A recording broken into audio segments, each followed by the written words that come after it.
और रुक करते हैं मध्य प्रदेश की सियासत का। कांग्रेस की मऊ से संविधान बचाओ यात्रा की शुरुआत होने जा रही है। डॉक्टर भीमराव अंबेडकर की जन्मस्थली है मऊ, जहां कांग्रेस एक विशाल रैली निकालने जा रही है। मऊ में जय भीम जय संविधान रैली निकाली जाएगी। राहुल गांधी और प्रियंका गांधी भी इस रैली में शामिल होंगे। आपको बता दें कि इसके साथ ही मल्लिकार्जुन खड़गे भी इस रैली का हिस्सा बनेंगे। रैली में धर्म विरोधी भाषण पर जिला प्रशासन ने रोक लगाई है और इस जिला प्रशासन के फैसले को लेकर मध्य प्रदेश में पहले से ही सियासत देखी जा रही है। देश भर से कांग्रेस के बड़े नेता भी रैली में शामिल होंगे, इस यात्रा में शामिल होंगे। जानकारी एक बार फिर से आपको दे दें कि संविधान को लेकर, बाबा साहेब अंबेडकर को लेकर पहले ही राजनीतिक लड़ाई देश में छिड़ी हुई है। दोनों ही राजनीतिक दल आमने सामने हैं और अब राहुल गांधी, प्रियंका गांधी, मल्लिकार्जुन खड़गे आज पहुंचेंगे मऊ में, जहां पदयात्रा की जाएगी। एक बड़ा मेगा शो इसे आप कह सकते हैं। और हम संविधान के हितैषी हैं, ये कांग्रेस लगातार कहती रही और बीजेपी पर आरोप खूब लगाए गए कि संविधान बदल दिया जाएगा। याद होगा आपको 2024 का लोकसभा चुनाव, और ये राजनीतिक लड़ाई अभी भी जारी है। बाबा साहेब की जन्मस्थली पहुंचेंगे राहुल गांधी, मल्लिकार्जुन खड़गे, प्रियंका गांधी और पदयात्रा निकाली जाएगी, एक बड़ी रैली जिसमें कांग्रेस के बड़े नेता शामिल होंगे।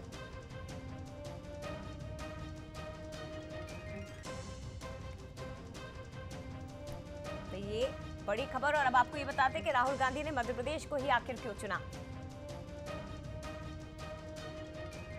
मऊ डॉक्टर भीमराव अंबेडकर की दरअसल जन्मस्थली है और खास बात यह है कि मध्य प्रदेश में एससी, एसटी और ओबीसी बड़ी संख्या में है। इसी वर्ग को साधने का प्रयास भी एक तरह से किया जा रहा है। हिंदी पट्टी वाले राज्यों से यहां से सीधा संदेश भी जाएगा। महाराष्ट्र, राजस्थान, यूपी, छत्तीसगढ़, दिल्ली में सीधा मैसेज पहुंचाने की कोशिश राहुल गांधी इस पद यात्रा के जरिए कर रहे हैं। तो ये बड़ी खबर कि मऊ में सियासी पारा हाई है। हालांकि न केवल मऊ बल्कि पूरे मध्य प्रदेश में, और संविधान को लेकर, खासतौर पर अंबेडकर को लेकर, बाबा साहेब को लेकर तो राजनीतिक लड़ाई पहले से ही देश में छिड़ी हुई है। अमित शाह का वो बयान आपको याद होगा जो उन्होंने कोर्ट में अपनी माफ करिएगा संसद में, सदन के अंदर जब अपनी बात रख रहे थे, उस समय उन्होंने ये बातें कही थी जब विपक्ष काफी हंगामा कर रहा था और अमित शाह की ओर से ये बात कही गई थी कि इतना नाम अगर अंबेडकर ही करते हैं, इतना नाम अगर भगवान का लेते तो शायद मोक्ष मिल जाता। वहां से ये लड़ाई शुरू हुई थी। और इसके पहले आपको 2024 का चुनाव याद होगा, लोकसभा चुनाव, जब संविधान बदलने की बातें भी निकलकर विपक्ष की ओर से आई थी। काफी आरोप इस तरह की सरकार पर लगाए गए थे। इसका परिणाम भी हमने देखा जब नतीजे आए 2024 लोकसभा चुनाव के। लेकिन अब इन सब के बीच महू पहुंच रहे हैं आज। तैयारियां काफी दिनों से कांग्रेस कर रही थी इस शो को मेगा शो बनाने के लिए।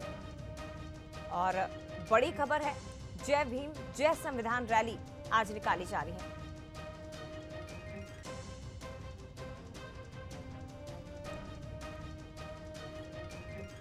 सीधे रुक करते हैं, सूरज शर्मा हमारे साथ इस वक्त लाइव जुड़ गए हैं। सूरज, संविधान को लेकर और बाबा साहेब अंबेडकर को लेकर राजनीतिक लड़ाई नई नहीं है, ये लोकसभा चुनाव के समय से छिड़ी हुई है।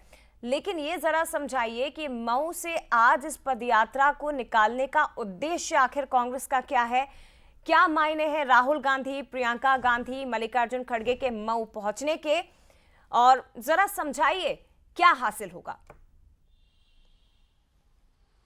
देखिए, बिल्कुल जिस तरीके से कांग्रेस की रणनीति है कि जय भीम जय बापू जय संविधान यात्रा निकाल रहे हैं, लोकसभा की घटना के बाद जिस तरीके से कांग्रेस आरोप लगा रही है कि भारतीय जनता पार्टी अब बाबा साहब ने अंबेडकर का अपमान किया, उसको लेकर कहीं ना कहीं पूरे देश में एक जागरूकता फैलाने के लिए किस तरीके से बीजेपी संविधान विरोधी है, बीजेपी अंबेडकर विरोधी है, इसको लेकर मध्य प्रदेश की धरती से संदेश दिया जा रहा है। और राहुल गांधी, प्रियंका गांधी, राष्ट्रीय अध्यक्ष मल्लिकार्जुन खड़गे सहित तमाम जो कांग्रेस के दिग्गज नेता हैं वो आज महू पहुंच रहे हैं और दोपहर 1 बजे सभा होगी, जिसमें कहीं नहीं कांग्रेस यही चाहती है कि वो अपनी सभाओं के माध्यम से, कांग्रेस नेताओं के वक्तव्य के माध्यम से ये जनता को बताए कि कैसे भारतीय जनता पार्टी की सरकार, केंद्र सरकार कहीं ना कहीं संविधान विरोधी है और जिस तरीके की संविधान बदलने की बात कांग्रेस कर रही थी वो कहीं ना कहीं सच साबित होती नजर आ रही है, क्योंकि बीजेपी के नेता अब बाबा साहब अंबेडकर का अपमान करने लगे हैं। और जिस तरीके से लोकसभा में की घटना हुई, केंद्रीय गृह मंत्री अमित शाह का जो वक्तव्य था उसको लेकर कहीं ना कहीं कांग्रेस जनता के बीच एक माहौल पैदा करना चाहती है कि बीजेपी कैसे अंबेडकर विरोधी है, संविधान विरोधी है। और शायद यही कारण है कि इसमें दलित और आदिवासी दोनों को साधते हुए कांग्रेस आगे बढ़ना चाहती है, क्योंकि आने वाले 1 से 1.5 साल में कई राज्यों में विधानसभा के चुनाव और अगला चुनाव भी 2029 में लोकसभा का होगा। तो ऐसे में कांग्रेस अब जमीनी स्तर पर ये कहीं ना कहीं मजबूती अपनी चाहती है कि कैसे वो अंबेडकर के साथ है। और संविधान को लेकर लगातार राहुल गांधी को भी हमने देखा, चाहे पदयात्राओं में हो या लोकसभा में हो, संविधान की किताब लेकर हाथ में चले हैं। तो कहीं ना कहीं संविधान को मानकर कांग्रेस चल रही है, ये संदेश देना चाहते हैं। और बीजेपी संविधान विरोधी है, अंबेडकर विरोधी, ये कहीं ना कहीं जनता के बीच उनके मन में ये भाव पैदा करने की प्रयास किए जा रहे हैं। निश्चित तौर पर फिलहाल बहुत शुक्रिया आपका सूरज, तमाम जानकारी साझा करने के लिए। तो बहुत महत्वपूर्ण है कांग्रेस का ये जो रैली निकालने जा रही है और ये पदयात्रा निकालने जा रही है।